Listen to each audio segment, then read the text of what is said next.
Big match finals, I mean, Warner's a key, no doubt. And he's got runs at the back end for Australia. Warner really does stand out for me. I just wonder whether someone like Bolt can get it right, because he went around the track a bit against England, none for 40. He's so key.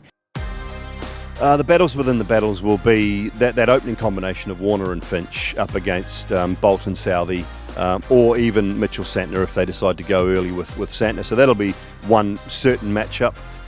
Aussie middle overs batting with Ish Sodhi in particular. Whether Maxwell set off at the right time against Ish Sodhi, I think that matchup will be one to watch as well. The matchup that I have in mind is Kane Williamson against David Warner, in the sense of how Kane Williamson captains when Warner is batting, and how he's able to, one, either get his wicket really early or find a way to keep him quiet in a sense that might frustrate him.